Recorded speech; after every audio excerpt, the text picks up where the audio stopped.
gobierno toma acciones fuertes en el dólar oficial, sino que también interviene directa e indirectamente en el dólar financiero. Por eso es que a la brecha hay que darle una validez relativa, ¿no? Antes de comenzar, una sugerencia. Suscríbete ahora Play en el botón de suscripción o en el link debajo del video. Ahora sí, comencemos.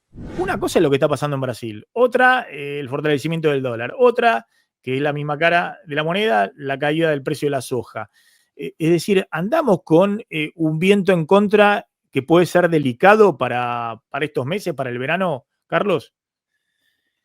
Es verdad, hay factores exógenos, porque no tienen que ver con la política económica, con la gestión económica del gobierno, pero claramente sí hay factores exógenos de riesgo que enfrenta la economía argentina. Vos lo señalaste muy bien, esto tiene que ver con Estados Unidos.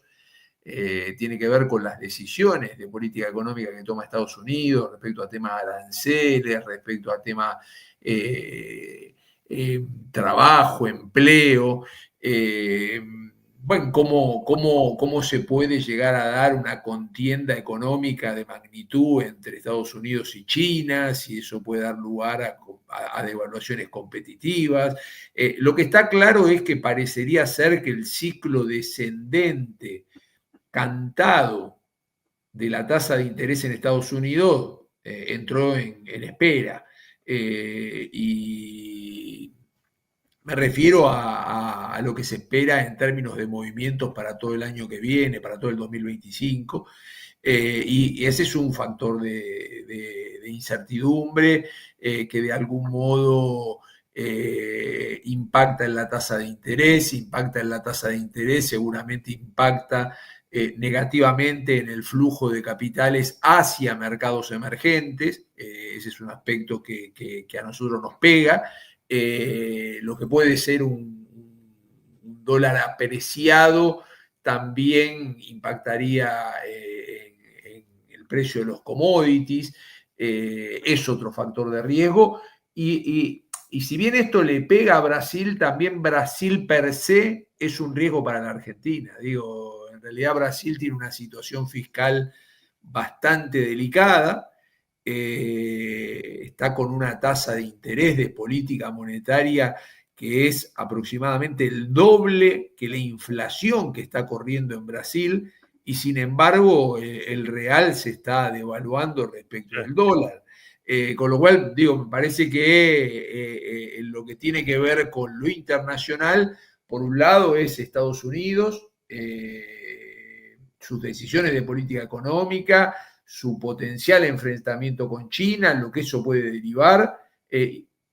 Esto afecta a emergentes, afecta a Brasil, pero Brasil per se, por sí mismo, tiene un problema fiscal, un déficit fiscal financiero en torno a los 8 o 9 puntos del PBI, es muy elevado. Recordemos ese refrán de cuando Brasil estornuda, Argentina se resfría, ¿no? Digo, a ver, está claro que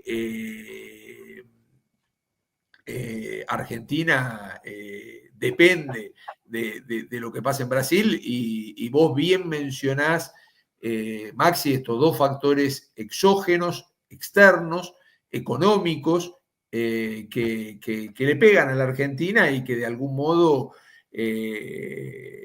son riesgos que la Argentina va a tener que enfrentar a futuro, y a los que hay que agregarle los propios, los endógenos, ¿no? Digo, no es que la Argentina está exenta de su propio riesgo, también tiene, ustedes lo mencionaban muy bien, ¿no? Hay ahí, yo medio que lo pesqué lateralmente, pero me parece que ustedes mencionaron el riesgo de desarme del carry trade. Ahí es como que a julio, si uno tomaba los depósitos en dólares al CCL, eran más o menos los depósitos en pesos, ¿no? 45.000 millones de dólares. Hoy son 60.000 millones de dólares. En gran parte están explicados por la caída que tuvieron los dólares financieros. Y bueno, esa diferencia es un potencial riesgo de desarme de carry trade que operó entre julio y la actualidad, ¿no? Ahora, Carlos, nosotros siempre decimos, bueno, se te desarma el carry trade con los dólares MEP, ¿no? O el contado con líquidos financieros, ¿no? El del ahorrista, Sí, el de las sí. empresas, el de los fondos comunes de inversión, todo eso, bueno, un poco se desarmó y ahora está a la expectativa de ver cómo se estabiliza. Pero el gobierno mantiene el más importante, que es el del comercio exterior, de exportadores e importadores. Digamos, eso les garantiza de que va a seguir con el 2% mensual de crawling peg y lo va a bajar al 1%, es decir, que no va a haber devaluación, es decir, que no va a haber salto del tipo de cambio oficial y eso le permite, de alguna manera, mantener la actual política económica, ¿no? Sí, yo te diría que por un lado hay un mensaje bien contundente en términos de evolución de tipo de cambio oficial de parte del gobierno y también hay una participación del gobierno en los mercados de dólar financiero que puede ser directa cuando interviene de manera directa o indirecta, porque el dólar blend sigue siendo 80-20. Claro. Digo, claramente vos tenés el 20% que va ofreciendo en el mercado de dólar financiero. No es un importe menor, estamos hablando de más de 1.500 millones de dólares al mes, ¿no? Es un importe considerable. Y obviamente que actúa en términos de brecha, con lo cual en realidad no solo el gobierno toma acciones fuertes en el dólar oficial, sino que también interviene directa e indirectamente en el dólar financiero. Por eso es que a la brecha hay que darle una validez relativa, ¿no? En términos de pensar que es el comparativo entre un dólar libre y un dólar oficial, ¿no? Es entre un dólar financiero que está intervenido y un dólar oficial que claramente está intervenido. Pero digo, es mejor tener una brecha del 15, como tenemos en la actualidad, que tener una brecha del 50, eso está clarísimo. Pero, Carlos, ¿qué tal? ¿Pero eso es bancable, digamos, esta brecha del 15 o máximo del 20, digamos, como en el mercado se especula un poco con ese techo, pero es bancable, se puede sostener? Bueno, a ver, yo te diría que el gobierno, por el lado oficial, está con esta política del crawling peg del 2% y la migración del 2% al 1% mensual, que habrá que ver si esto lo hace o no en el primer cuarto del año 2025. Y por otro lado, lo que tenés, Claudio, es un proyectado de caja en dólares del Banco Central, con bastante más comodidad post blanqueo que el que tenías antes del blanqueo. Entonces, es como que hoy tenés reservas internacionales netas negativas en torno a los 4.000 millones de dólares, ¿no? Y ahí yo no estoy incluyendo, porque si no es como que comparamos pera con banana, no estoy incluyendo el próximo pago de enero de los bonares y de los globales, pues si no es como que estaríamos, digo, como nosotros llevamos los números, compararíamos pera con manzana, pero digo, cuando uno proyecta el año que viene, es como que estás empezando a conseguir fuentes que te permiten cubrir, por ejemplo, el déficit que tenés en el rubro servicios y que te permiten cubrir los vencimientos de deuda que tenés. Entonces, cuando empezás a ver que aparece en la fuente, vos decís, che, parecería ser que esta posición de reservas internacionales netas negativas de 4.000 millones de dólares la pueden mantener a lo largo de los próximos meses hasta las elecciones de medio término. Y eso sin tener en cuenta que puedas hacer algo con el dólar blend, es suponiendo que el dólar blend sigue como en la actualidad, esto es 80 y 20, y por lo tanto tenés 1.500 millones de dólares en la oferta de dólar financiero, que de algún modo te ayuda y mucho en la brecha. Ahí estoy respondiendo un poco a tu pregunta, Claudio. Más allá de la intervención directa, que en la medida que compre puede tener el Banco Central y que de hecho la ha utilizado en este mes de diciembre. Con lo cual, digo, y está el otro tema que tiene que ver con el Fondo Monetario Internacional. En la proyección de caja en dólares que nosotros hacemos, no estamos suponiendo dinero fresco del Fondo Monetario Internacional. Entonces, sin cambiar el dólar blend actual y sin fondo fresco del Fondo Monetario Internacional, la proyección de caja en dólares de los primeros 10 meses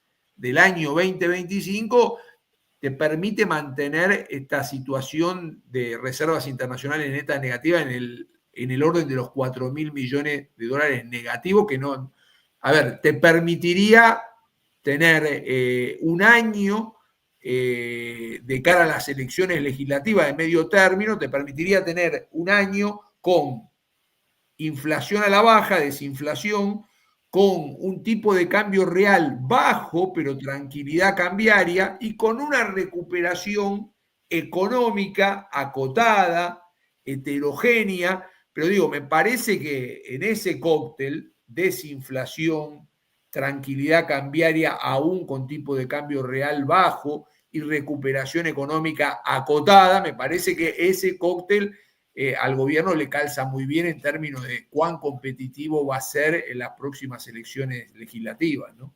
Carlos, te hago una. Ahí hiciste el horizonte hasta octubre. ¿Cómo te imaginás post-octubre? O sea, ¿a qué régimen cambiario monetario va Argentina? Porque en las últimas declaraciones, quizás el director del Banco Central, Furiase, habló un poco más de flotación administrada.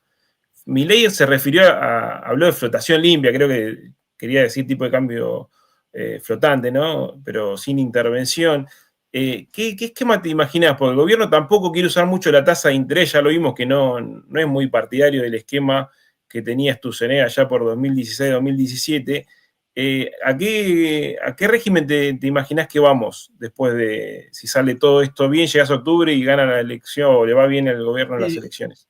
Yo creo que van hacia un esquema de tipo de cambio flotante y van a arrancar desde una flotación administrada. Digo, de hecho, es lo que el gobierno hoy está haciendo con los tipos de cambio financiero. Digo, me parece que van hacia eso. Lo que tenés que ver es básicamente si el tipo de cambio real bajo se va compensando con la disminución del costo argentino. Porque, digo, el riesgo cambiario existe. Esto de que la Argentina, cuando mirás los últimos 20 años, tiene un tipo de cambio real bajo, en términos de la serie histórica estoy hablando, no hago juicio acerca de si es de equilibrio o no es de equilibrio, lo que digo es, yo miro la serie histórica y en términos reales el tipo de cambio actual es un tipo de cambio bajo. Y bien podría la Argentina tener un tipo de cambio real bajo a futuro. Lo que pasa es que necesitas compensarlo con la disminución del costo argentino, una menor presión impositiva, un costo laboral extrasalarial que sea más bajo, acceso a financiamiento a todos los sectores económicos, abundante, en plazo, en moneda, en tasa. Digo, infraestructura, digo, hay un montón de ítems que hacen al costo argentino que debieran estar bajando y compensándote un tipo de cambio real más bajo. Digo, hoy la realidad es que el tipo de cambio real más bajo ya lo tenés. Y lo otro forma parte de la agenda. Digo, el costo argentino y su disminución forma parte de la agenda. Entonces, ahí tenés un gran desafío hacia adelante. Ahí tenés un gran desafío hacia adelante que tiene que ver con el riesgo cambiario. Ahora, respecto del régimen que vos bien me decías, me parece que no tenés reservas, ni una relación entre reservas y demanda potencial de dólares que te permita ir hacia una dolarización, hacia una pseudo convertibilidad. Digo, me parece que la flotación es el camino natural, y creo que vas a ir de menor a mayor. ¿Qué quiero decir con esto? Y que inicialmente va a ser una flotación administrada. Me parece que va. Ahora, tenés un desafío, que es cómo compensás el actual tipo de cambio real bajo con la agenda de los distintos componentes que hacen al costo argentino y la necesaria disminución de esos componentes, ¿no?